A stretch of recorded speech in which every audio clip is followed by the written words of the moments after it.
नमस्कार दोस्तों, मैं कीर्तिमान स्वागत करता हूं आप सभी का मेरे इस नए वीडियो में। तो दोस्तों, जैसा कि आपने मेरे पिछले वीडियो में देखा था कि हमने उज्जैन टूर का अपना पहला दिन कितना अच्छे से बिताया और हम कहां कहां गए। रामघाट गए, श्री महाकालेश्वर मंदिर गए, बड़ा गणेश जी के मंदिर गए, फिर हमने श्री हरि सिद्धि माता के दर्शन किए। उसके बाद हम लास्ट में महाकाल लोक भी गए थे। तो ओवरऑल पहले दिन का ट्रिप तो हमारा बहुत ही अच्छा गया। तो चलिए इस वीडियो में आपको लेके चलते हैं हम दूसरे दिन की ओर एंड आई होप कि आपको ये वीडियो भी बहुत पसंद आएगा।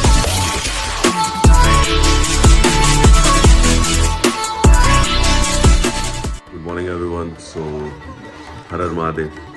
तो आज हमारा उज्जैन में दूसरा दिन है और अभी हम लोग जिस डॉर्मेट्री में हम लोगों ने चेक इन किया हुआ था रेलवे में, तो वहाँ से भी हम लोग चेकआउट कर रहे हैं। और आज का हमारा प्लान कुछ ऐसा है कि अभी हम लोग सबसे पहले जो दूसरे धर्मशाला में हमारी बुकिंग है वहाँ पे जाके भी हम जाने वाले हैं और वहाँ से फिर अब आज हम लोग काल भैरव मंदिर जाएंगे और पता नहीं कहाँ कहाँ जाएंगे। I don't have any idea. तो चलिए ब्लॉग में बने रहिए, आगे आपको लेके चलते हैं। नाश्ता चल रहा है। तो वैसे तो देखिए उज्जैन में मंदिरों की कोई कमी नहीं है, बहुत सारे मंदिर हैं। आप घूमने के लिए आपके लिए 10 दिन भी कम पड़ जाएंगे। बट मुख्य रूप से ऐसे 6 खास मंदिर हैं महाकालेश्वर मंदिर के अलावा, जो कि आपको दर्शन करने के लिए ज़रूर जाने चाहिए। तो वो सब एक लाइन में ही आता है, तो उसके लिए आपको थोड़ा दूर जाना पड़ेगा और उसके लिए आपको एक ऑटो बुक करना पड़ेगा या कोई भी एक पर्सनल व्हीकल आपको बुक करना पड़ेगा। मंदिरों का हमें ओवरऑल पॉइंट बताया गया है कि 6 मंदिर हमें साथ में घुमाए जाएंगे। तो हम लोग अभी फर्स्ट पॉइंट पे आ गए हैं, महर्षि संदीपनी आश्रम। तो अभी चप्पल जूते हमें यही ऑटो में खोल के जाने हैं और चलिए फिर आगे आपको लेके चलते दर्शन कराते। तो चूँकि हम लोग 8 लोग थे तो हम लोगों को 2 ऑटो बुक करना पड़ा और भैया 900 रुपये में मान गए थे दोनों ऑटो का। लेकिन जब हम वो 6 पॉइंट घूम करके आए तो हमने 100 रुपये एक्स्ट्रा दिया भैया को, बिकॉज़ वो काफ़ी लंबी जर्नी थी। तो हमने सोचा कि हाँ सही है, इनका मेहनत ज़ाया नहीं जाना चाहिए, इनको इतना तो मिलना ही चाहिए। तो जो सबसे पहली जगह हम गए थे वो था महर्षि संदीपनी आश्रम। तो महर्षि संदीपनी आश्रम क्यों है इतना प्रसिद्ध, आइए जानते हैं इसके बारे में। प्राचीन उज्जैन अपने राजनीतिक और धार्मिक महत्व के अलावा महाभारत काल की शुरुआत में शिक्षा का प्रतिष्ठित केंद्र था। भगवान श्री कृष्ण और सुदामा ने गुरु सांदीपनी के आश्रम में नियमित रूप से शिक्षा प्राप्त की थी। महर्षि सांदीपनी का आश्रम मंगलनाथ रोड पर स्थित है। आश्रम के पास के क्षेत्र को अंकपात के नाम से जाना जाता है।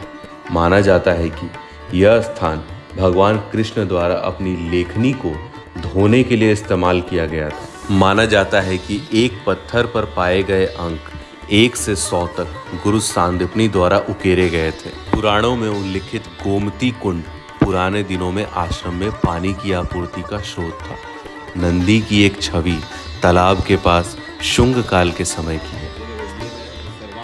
यहाँ पर भगवान श्री कृष्ण ने 64 कलाएं। वल्लभ संप्रदाय के अनुयायी इस स्थान को वल्लभाचार्य की 84 सीटों में से 73वीं सीट के रूप में मानते हैं, जहां उन्होंने पूरे भारत में अपने प्रवचन दिए। ये आरती का कहानी है। हाँ, गाना 4 प्रकार का होता है। 3 है प्रॉपर स्वर, पैड, लय एंड शब्द। पैड नहीं था।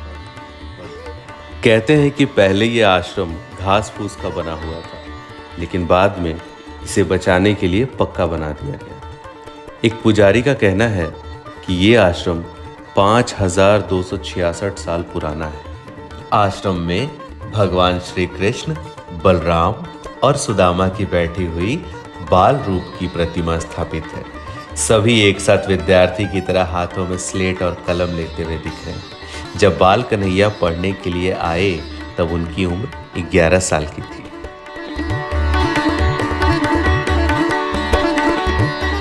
वहाँ पर प्रसाद के तौर पर पंजरी और हलवा दिया जाता है। साथ ही साथ आप वहाँ से काफ़ी सारी चीज़ें खरीद कर घर भी ला सकते हो। 1000 रुपये का ना तुलसी जी में रखना होता है। तो संदीपनी आश्रम से निकलने के बाद हम चल पड़े दूसरे मंदिर की ओर, यानी कि श्री मंगल धाम मंदिर। मंगल हो, मंगल की कामना करके मंगल का दान चढ़ता है। जैसा यहाँ चढ़ाने के लिए मिलेगा उज्जैन में कहीं नहीं मिलेगी। अगर किसी व्यक्ति की कुंडली में चौथे, 8वें या 12वें स्थान पर मंगल विराजमान हो तो यह कुंडली पूरी तरह से मांगलिक होती है। मंगल दोष किसी भी मांगलिक कार्य में बाधा पैदा करती है। यही वजह है कि मांगलिक कुंडली वाले लोगों को सबसे पहले मंगल दोष दूर करने की सलाह दी जाती है। यह मंगल दोष मंगल के उत्पत्ति स्थान मंगलनाथ से दूर होता है।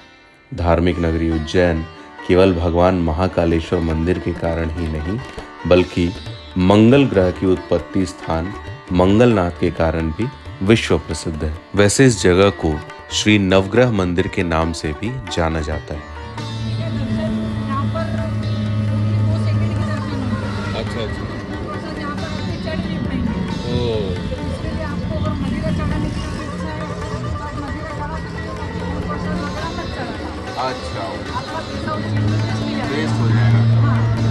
वैसे ड्राइवर वाले भैया की बात सुन करके तो आप समझ ही गए होंगे कि अब हम किन के दर्शन करने के लिए जा रहे थे।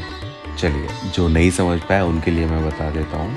अब हम जा रहे थे काल भैरव मंदिर की। भैया हमें ये समझा रहे थे कि काल भैरव मंदिर में अगर आपको प्रसाद चढ़ाना है तो वहाँ पे आप मदिरा चढ़ा सकते हैं, अन्यथा अगर आप फूल पत्ती अगर आप कुछ भी लेकर के जाते हैं वो उस मंदिर में चढ़ाने के लिए ज़रूरी नहीं है, वो चढ़ाने नहीं दिया जाता है, तो उसमें आपके पैसे वेस्ट हो जाएंगे। ये हम लोगों ने प्रसाद ले लिया है काल भैरव मंदिर में हम लोग चढ़ाने के लिए।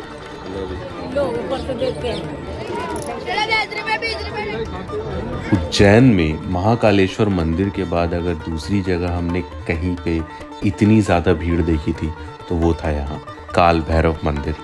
जी हाँ, यहाँ पे आपको 2 सेकंड से भी कम टाइम मिलेगा दर्शन करने के लिए। शायद भैया इसलिए समझा रहे थे कि वो सारी चीज़ें ना लेकर जाने के लिए, क्योंकि इतना टाइम आपको मिलेगा ही नहीं कि आप वहाँ पे जा कर के फूल चढ़ा सको। अगर आप मदिरा लेकर के जा रहे हैं तो वो लोग खुद ही आपसे बॉटल लेंगे, ढक्कन निकाल करके वो थोड़ा सा वहाँ पे एक बर्तन होता है उसमें वो डाल देते हैं, वो वहाँ से आपका वो प्रसाद उसमें चढ़ जाता है। बस इससे ज़्यादा आपको वहाँ पे वक्त नहीं मिलेगा।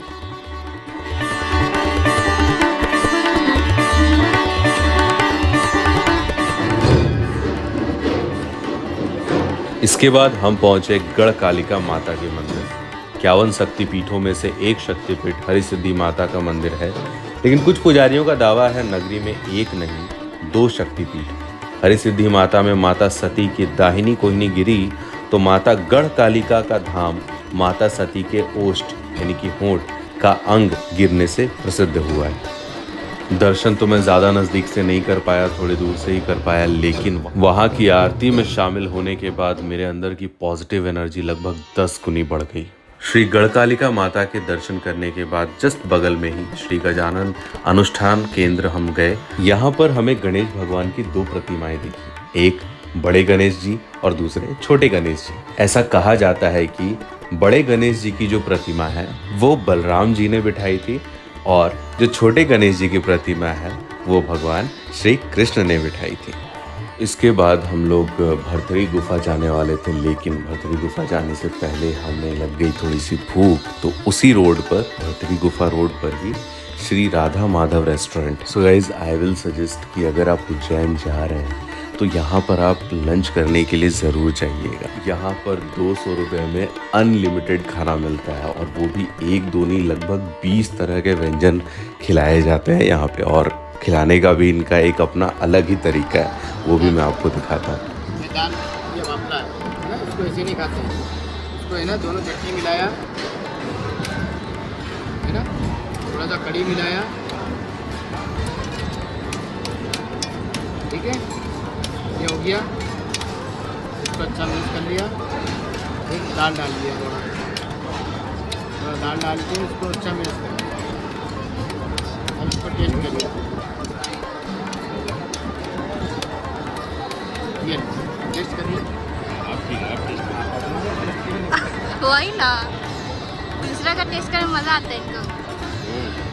और ऐसा भी नहीं कि आप ये चीज़ दोबारा नहीं ले सकते या वो चीज़ दोबारा नहीं ले सकते। उनके जितने भी आइटम्स थे, आपको जितनी मर्जी खानी है खाओ, जो खानी है जितनी खानी है खाओ। So it was a very good experience guys. और भरपेट भोजन करने के बाद हम निकल पड़े अपने अगले यानी कि अपने लास्ट डेस्टिनेशन की ओर, यानी कि भर्तृहरि गुफा की तरफ। शिप्रा तट के ऊपरी भाग में राजा भर्तृहरि की गुफा है। एक संकरे रास्ते से गुफा के अंदर जाना पड़ता है। कहते हैं गुफा से चारों धाम जाने के लिए मार्ग है, लेकिन अफसोस की बात यह है कि वह अब बंद है।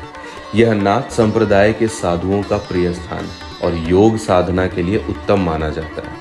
कई साधु यहाँ बरसों से साधना करते हुए देखे जा सकते। इन गुफाओं के बारे में कहा जाता है कि यहीं पर भर्तृहरि रहा करते थे और तपस्या करते थे। राजा भर्तृहरि महान विद्वान और कवि थे। उनके द्वारा रचित श्रृंगार शतक, वैराग्य शतक और नीति शतक बहुत प्रसिद्ध है। इनका संस्कृत साहित्य में बहुत ऊंचा स्थान। भर्तृहरि की गुफा 11वीं सदी के एक मंदिर का अवशेष है। हजारों साल पुरानी इस गुफा के 4 धाम के रास्ते का सच जानने जब हम गुफा के अंदर पहुंचे तो पता चला कि यह गुफा गहरे और संकरे रास्ते से होकर कई फीट नीचे तक जाता है, जहां सांस लेने में परेशानी तक हो जाती है। पहला गुफा है, यहाँ से घुसने के बाद जैसा कि आप देख सकते हैं दीवार पर साफ साफ लिखा है कि गुफा के अंदर एक बार में 50 व्यक्ति से ज्यादा जाना अलाउ नहीं है। गर्मी और ऑक्सीजन की कमी से हमारे शरीर में पसीना पानी की तरह बह रहा था। यहाँ पर ज्यादा देर तक रहना आम इंसान के लिए मेरे हिसाब से तो बहुत मुश्किल है। अगर किसी को भी सांस लेने से संबंधित या फिर किसी भी तरीके का अगर कोई इशू है, आप किसी भी तरह के पेशेंट हो ना, तो यहाँ पर जाना आप अवॉइड ही करिए।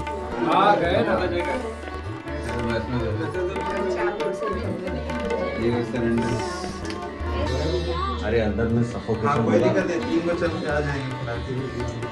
हम लोग नहीं गिरे, इससे ज्यादा हमारे परिवार के 8 सदस्यों में से 5 सदस्य तो बाहर में ही वेट कर रहे थे और हम 3 लोग ही अंदर गए थे। आप देख सकते हो मेरा हालत कितना ज़्यादा ख़राब था, बट मेरे जो अंकल थे और जो मेरा भाई था वो दोनों हंसी मजाक में उनको कुछ फ़र्क ही नहीं पड़ रहा था। वो लोग दोनों बहुत अच्छे से एंजॉय कर रहे थे, वो बहुत कंफर्टेबल थे अंदर में। लेकिन मेरी जो हालत थी वो मैं आपको बता नहीं सकता हूँ। सांस लेने में इतनी तकलीफ़ हो रही थी, मैं तो अंदर में 5 मिनट क्या 2 मिनट भी नहीं रह पा रहा था। बट हाँ, एक सच ये भी है कि कुछ लोग अंदर में बैठकर बड़े इत्मीनान से तपस्या कर रहे थे।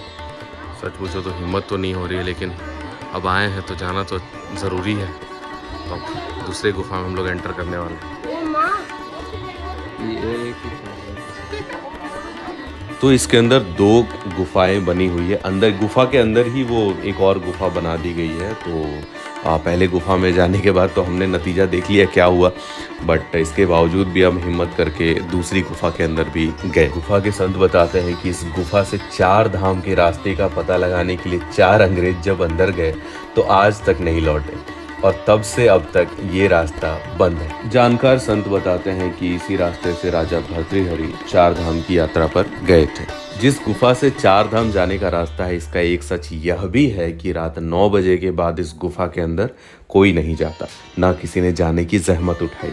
यह गुफा रात में बंद रहती है और सुबह खुलती है। और इस तरह हमने ये 6 पॉइंट कवर करने के बाद लास्ट में शाम को हम शिप्रा आरती के लिए गए।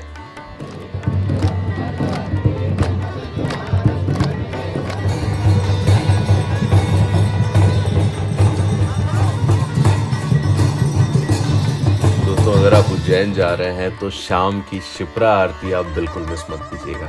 ये हर रोज़ 7 बजे शुरू हो जाती है और इसका एड्रेस बताने की ज़रूरत नहीं है, बिकॉज़ बहुत ही फेमस है। रामघाट आपको जाना है और कुछ नहीं करना है। बाकी तो आपको जो नगाड़े की आवाज़ है और जो शंखनाद है, आपको ऑलरेडी इनकी तरफ खींचे चले आएंगे आप।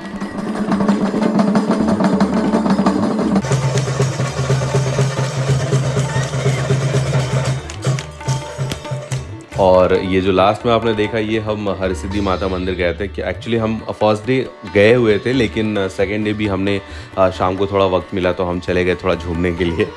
इसका पूरा वीडियो तो मैंने आपको ऑलरेडी फर्स्ट डे में आपको दिखाई दिया है। और लास्ट विज़िट जो हमारा था वो राजा विक्रमादित्य के जो 9 रत्न दरबार है, हम वहाँ पे गए थे विज़िट करने के लिए, जो कि महाकालेश्वर से जस्ट वॉकिंग डिस्टेंस पे है। जस्ट 2 मिनट के वॉकिंग डिस्टेंस पे ही है। और क्यों बनाया गया है ये राजा विक्रमादित्य का मंदिर यहाँ पर, क्या है इसकी खासियत, इसके बारे में मैंने ऑलरेडी पहले वीडियो में जिक्र किया हुआ है, तो आप उसमें जा कर के देख सकते हैं। लिंक मैं डिस्क्रिप्शन में डाल दूँगा। बाकी उज्जैन का जो 2 दिन का हमारा ट्रिप था वो तो ख़त्म हो गया, लेकिन हमारा ऑल ओवर ट्रिप अभी बाकी था, क्योंकि तीसरे दिन के लिए हम निकल पड़े थे ओमकारेश्वर की तरफ। तो नेक्स्ट वीडियो में मैं आपको यही बताने वाला हूँ कि ओमकारेश्वर में हम कहाँ कहाँ गए, कैसे गए, हमने क्या क्या किया, कहाँ कहाँ विज़िट किया, उसके बारे में सारी डिटेल मैं आपको बताऊँगा। तब तक के लिए अगर मेरे चैनल पे नए हैं तो मेरे चैनल को सब्सक्राइब कर लें। वीडियो अच्छा लगा तो लाइक ज़रूर करना और अपने फ्रेंड्स के साथ शेयर ज़रूर करना guys. Thank you so much for watching. Bye bye. हर हर महादेव।